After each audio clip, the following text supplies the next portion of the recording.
Putting a credit freeze on your reports at credit reporting agencies is one of the most effective ways to prevent identity theft, especially after your information has been compromised in a data breach, which we know we've seen a lot of, but few people actually do it. Well, Randy Hutchinson with the BBB is here to tell us why people don't follow through with it. Hi, Randy. How are you? Hi, I'm good. So, Randy, tell us, how exactly does a credit freeze work? Well, you have to contact each of the three credit reporting agencies individually, Equifax, Experian, and TransUnion, and ask them to put a freeze on your report.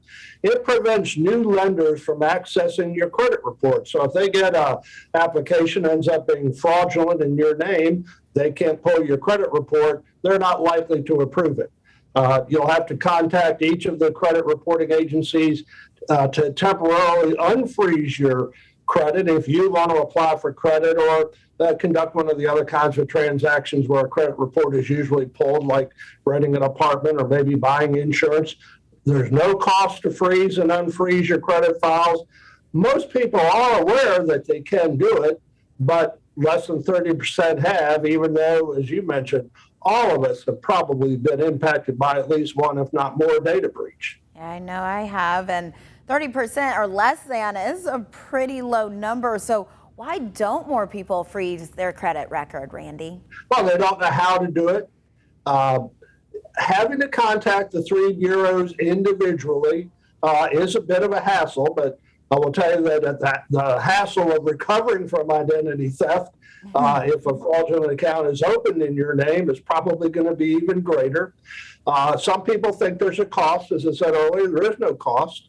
And some people are under the mistaken impression that freezing their credit will somehow negatively impact their credit score or their credit record.